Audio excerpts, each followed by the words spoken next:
Zane had no real reason to stop.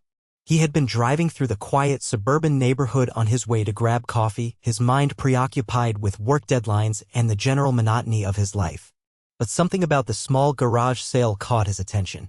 Maybe it was the way the sunlight hit the neatly arranged tables, or maybe it was the woman standing behind them tucking a loose strand of hair behind her ear as she arranged a stack of books. He told himself he was just curious. That was all.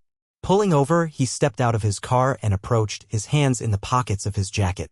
The woman, young, maybe in her late 20s, with long brown hair braided over one shoulder, looked up and gave him a polite smile. "Morning," she said. Zane nodded. "Morning. Just browsing. Take your time." She didn't push him to buy anything, didn't immediately launch into a sales pitch. That was rare. He looked over the items: old vinyl records, a few pieces of vintage furniture, stacks of novels with worn spines. There was a warmth to it all, like every item had a story. "What's with the sale?" he asked, picking up a leather-bound book and flipping through the pages. The woman exhaled, crossing her arms. "Moving." Zane glanced up. "Out of town." She hesitated. "I haven't decided yet." Something about the way she said it made him pause. She wasn't just moving houses, she was running from something. Or maybe searching for something. "I'm Zane, by the way," he said, setting the book down. She hesitated for only a second before answering. "Tessa." The name suited her. Simple, soft. He continued browsing, but he could feel her watching him, as if she was trying to figure him out just as much as he was doing the same to her. There was something about her presence that made the quiet morning feel different, charged. "You live around here?" she asked. "Used to," he admitted. "Came back recently for work." Tessa nodded like she understood. "And you just happened to be driving by." There was a hint of amusement in her tone, and he found himself smiling, something he hadn't realized he hadn't done in a while. "Something like that," he admitted. For a moment, the conversation lulled, but it wasn't uncomfortable. Zane ran his fingers over the edge of an old pocket watch, its brass surface slightly tarnished. "That was my grandfather's," Tessa said, watching him. He looked up. "You're selling it?" She hesitated. "I don't know. I keep going back and forth on it." Zane turned the watch over in his hands, feeling the weight of it. "Then don't." Tessa blinked, as if she hadn't expected such a simple answer. He set the watch back down gently. "Some things are worth holding on to." For a moment, she just stared at him, and something shifted in the air. It was subtle but undeniable. Tessa cleared her throat. "So, what do you do, Zane?" He leaned against the table, crossing his arms. "Architect." She raised an eyebrow. "That explains the way you were studying my furniture." He chuckled. "Maybe." Tessa tilted her head. "And do you always stop at random garage sales, or is this a first?" He thought about lying, but something about her made him want to be honest. "First," he admitted. She smiled, and for some reason, he felt like he had just won something. "Well," she said, "I hope you find something worth taking home." Zane wasn't sure if she was talking about the garage sale items or something else entirely. But as he looked at her, standing there in the morning light, he had a feeling that he already had. Zane hadn't planned on staying long. He had meant to browse for a few minutes, maybe make small talk, and then leave. But something about Tessa, the quiet pull of her presence, made him linger. She moved around the tables, adjusting items, her fingers brushing over objects as if each one held a memory. He watched the way she hesitated over certain things, how she would touch something, pause, then shake her head as if convincing herself to let it go. "Are you sure you want to sell all of this?" he asked. Tessa looked up from where she was folding a faded quilt. "I need to." "That's not the same as wanting to." Her lips pressed together, and for a moment he thought she might not answer. Then, after a beat, she exhaled. "Some things weigh you down," she said, "even if they used to mean something." Zane studied her, the way her fingers curled slightly around the edge of the quilt before she set it aside. "And you're looking to let go of the weight?" She gave a small shrug. "Something like that." It was clear there was more to it, but he didn't push. He knew what it was like to carry things you weren't ready to talk about. A breeze rustled the leaves of the tree overhead, and the sound of a car passing down the quiet street filled the brief silence between them. "You really don't need anything?" she asked, tilting her head toward the tables. Zane glanced over the items again. He hadn't come looking for anything, but now that he was here, he felt reluctant to leave empty-handed. His eyes landed on a small wooden box, the lid carved with delicate floral patterns. He picked it up, running his fingers over the smooth surface. "This," he said. "What's the story behind it?" Tessa hesitated before answering. It belonged to my mother. Zane looked up, catching the shift in her expression. There was something guarded in her eyes, something that told him the story was complicated. Are you sure you want to sell it? She hesitated again, then nodded. It's time. He didn't ask what she meant by that. Instead, he reached into his pocket, pulling out his wallet. How much? Tessa looked at the box, then back at him. Just take it. He frowned. That's not how this works. She crossed her arms. It is today. Zane studied her for a moment, then closed his wallet. All right. He ran his thumb over the carvings again before meeting her gaze. Thank you. For a moment, they just stood there, and he felt the weight of something unspoken pass between them. It wasn't just about the box. A car pulled up to the curb, breaking the moment. A middle-aged woman stepped out, heading toward the sale with a polite nod in Tessa's direction. Zane took that as his cue. He gave Tessa one last glance before stepping back.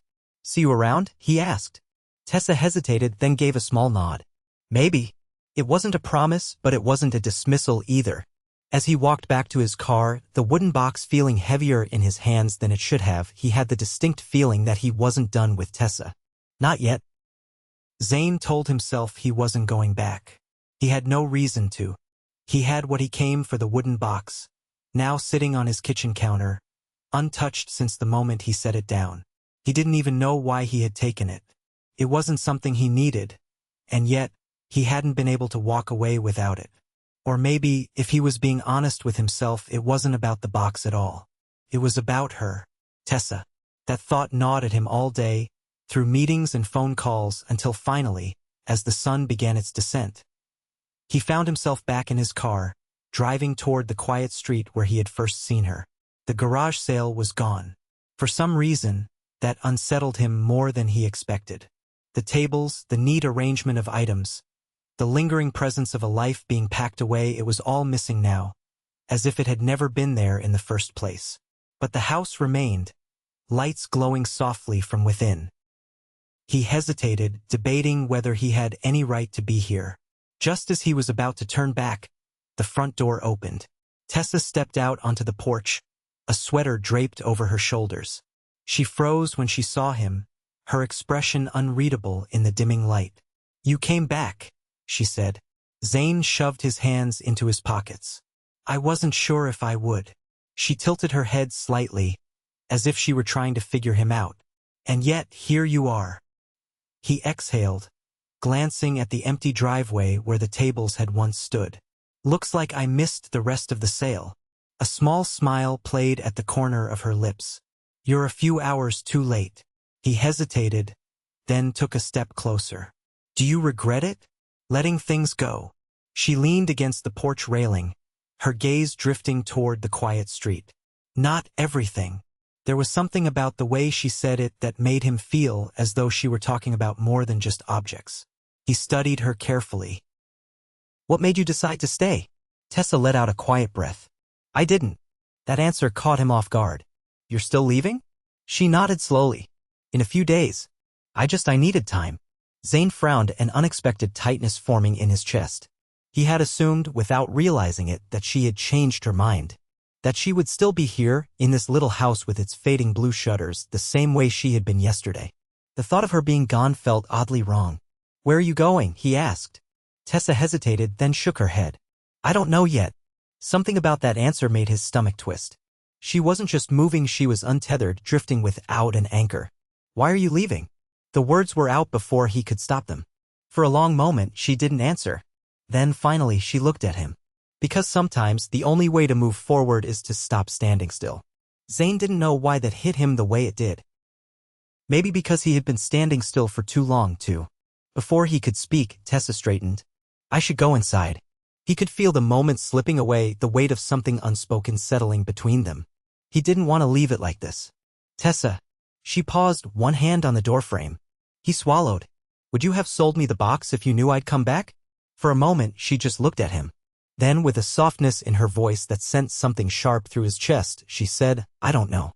And with that, she disappeared inside, leaving Zane standing there, feeling as if he had just missed something important, something he wasn't ready to let go of. Zane had never been the type to chase something uncertain. He liked structure, plans, knowing where things were headed before he took a step forward. But Tessa was something undefined, something in motion, and for reasons he couldn't quite understand, he wasn't ready to let her disappear. The next evening he found himself back in front of her house. The warm glow from the windows suggested she was home, but this time he hesitated before knocking. She had made it clear she was leaving. What was he hoping to accomplish? He exhaled, turning the wooden box over in his hands. He hadn't opened it since taking it home. Something about it felt personal, like it wasn't his to pry into. And yet, he couldn't ignore the pull it had on him. Finally, he knocked. Tessa answered a few moments later, surprise flickering across her face. She was barefoot, her hair damp as if she had just stepped out of the shower. The scent of something warm and familiar, cinnamon, maybe drifted from inside. "You're persistent," she said, leaning against the doorframe. Zane held up the box. "I think I took something that wasn't meant for me." Her expression softened, but she didn't reach for it. "I gave it to you. But you didn't really want to." She sighed, stepping back. "Come inside." He followed her into the house, the space feeling emptier than before.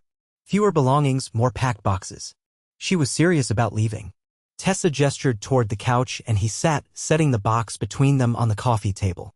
She stared at it for a long moment before finally lifting the lid. Inside were a few letters, edges worn with time, and a delicate silver locket. She picked up the locket, rubbing her thumb over its surface. "It was my mother's," she said quietly. "She used to tell me that some things carried stories, even when the people were gone." Zane watched her carefully. "And the letters?" Tessa hesitated before pulling one out. "They're from her. She wrote them before she died." "I never read them." He frowned. "Why not?" Her fingers tightened around the pages. "Because once I do, they'll be real. Final." Zane understood grief, the way it made time feel frozen. Like reading those words would somehow cement the loss in a way that couldn't be undone. "You don't have to do it alone," he said. Tessa glanced at him, something unreadable in her gaze. Then, slowly, she unfolded the first letter. Her voice was steady as she read it first, but as the words unfolded, words of love, of regret, of things left unsaid, her breath hitched. Zane didn't speak, didn't interrupt. He just sat with her, letting the moment be what it was. When she finished, she set the letter down carefully, as if it were something fragile. "I think I've been running," she admitted. "Not just from this house, but from everything." Zane nodded slowly. "And do you still want to leave?" She let out a shaky breath. "I don't know." For the first time since meeting her, she looked unsure, as if the certainty she had clung to was slipping through her fingers. Zane reached for the box, closing the lid gently. "Not everything has to be decided right now." Tessa studied him for a long moment before nodding. "Stay for dinner?" It wasn't a grand invitation, but it felt like a step toward something neither of them had expected. Zane leaned back against the couch, watching as she stood and headed toward the kitchen. Maybe he had only stopped by that garage sale out of curiosity. But now, sitting here, he realized that some people were worth slowing down for. Zane hadn't planned on staying long, but as the evening stretched on, he found himself still sitting at Tessa's small kitchen table, a half-empty plate in front of him, the air between them thick with something unspoken. She moved around the kitchen, rinsing dishes, her movements slower than before, more deliberate. He could tell her mind was elsewhere. His was too. The letters had changed something. She had read them, one after another, her voice steady at first but wavering by the end. The weight of her mother's words, the love and sorrow woven into them, had settled heavily between them. And now, as the night deepened, it was clear neither of them knew what came next. "You don't have to figure everything out tonight," Zane said finally. Tessa glanced at him over her shoulder, her expression unreadable. "I know." But she didn't sound convinced. Zane leaned back in his chair, watching her. "You're allowed to stay, you know. Just because you plan to leave doesn't mean you have to." She turned off the faucet, gripping the edge of the sink for a moment before turning to face him. "But what if I don't know how to stay?" The question hung between them, raw and exposed. Zane exhaled. "Then maybe you don't have to do it alone." Tessa studied him, something flickering across her face, something hesitant but hopeful. He hadn't expected this when he first stopped by the garage sale. He hadn't expected her. But now, sitting here, watching the way indecision warred with longing in her expression, he realized that he wanted to be a part of whatever choice she made. Tessa crossed the kitchen, her bare feet soundless against the floor. She hesitated at the table before sitting across from him, her fingers tracing the edge of her glass. "Why did you come back?" Zane didn't have an easy answer for that. At first, it had been the box. Or maybe the way she had looked at him, guarded yet open, as though she wasn't sure if she wanted him to stay or go. But now, after everything, he knew it was more than that. "I couldn't stop thinking about you," he admitted. Tessa's fingers stilled against the glass, her breath catching just slightly. Zane leaned forward, resting his forearms on the table. "I don't know what this is yet, but I know that I don't want it to end before it's even started." She swallowed, her gaze locking onto his. "That scares me." He nodded. "Me too." The silence between them felt heavier now, but not in a bad way. It was thick with possibility, with something fragile but real. Tessa reached up, tucking a piece of hair behind her ear. "I've spent so much time convincing myself I needed to leave, that staying meant being stuck." Zane studied her, his voice softer now. "And now," she let out a slow breath, "now I don't know if leaving is the right answer anymore." Relief spread through him, though he kept his expression steady. He didn't want to push her. This had to be her choice. Tessa glanced down at the letters still sitting on the table, her fingers brushing lightly over the top one. "She wanted me to find my own way, to stop running from things." Zane reached across the table, his fingers barely brushing hers. "Maybe finding your way doesn't mean leaving everything behind." Her eyes met his again, and something in them shifted. A quiet understanding. For the first time since he had met her, she didn't look like she was about to disappear. The night had settled deep by the time Tessa finally stood from the kitchen table. She had made her decision, though the weight of it still pressed against her chest. Zane watched her carefully, his expression steady but unreadable as she moved through the quiet space, her fingers grazing the edges of the packed boxes. She had spent so long believing that leaving was the only way forward, that moving meant progress and staying meant stagnation. But now, with the letters unfolded before her, her mother's words lingering in her thoughts, and Zane sitting here, waiting, not pushing, not pulling, just present, she realized she had been wrong. She turned to him, her voice softer now, more certain. "I don't want to leave." Zane didn't speak right away, as if he were giving her the space to make sure of her own words. Then, slowly, he nodded. "Then don't." It was the simplest answer in the world, but somehow it meant everything. A breath she hadn't realized she had been holding escaped her lips. The fear of making the wrong choice, of trapping herself in a life she had convinced herself she needed to escape, had kept her from seeing the truth. She wasn't trapped. She wasn't stuck.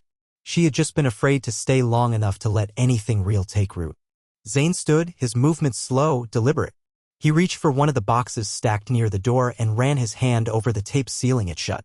"You don't have to unpack everything tonight," he said. "But maybe you don't have to keep it all packed up either." The meaning behind his words settled into her chest. Staying didn't mean going backward. It didn't mean keeping everything the same. It meant building something new right here. Her pulse quickened as she stepped closer to him. "What if I don't know how to do this?" Zane's lips curved slightly, not in amusement, but in something softer. "Neither do I. But maybe that's the point." She hadn't realized how close they had gotten until now, the space between them almost non-existent.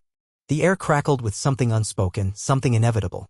And then, with a certainty that left no room for hesitation, he reached for her.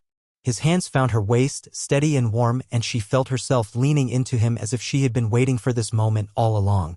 Her fingers curled into the fabric of his shirt, anchoring herself in the reality of him. When his lips finally met hers, it wasn't rushed.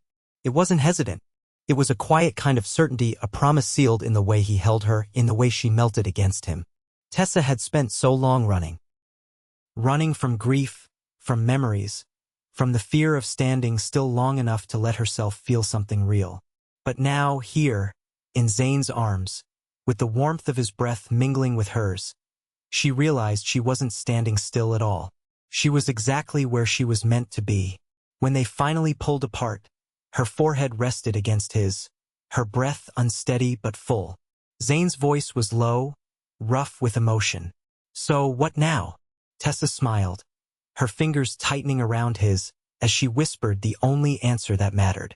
"We start something new." And just like that, the future didn't seem so uncertain anymore. It seemed wide open, waiting for them to step into it together.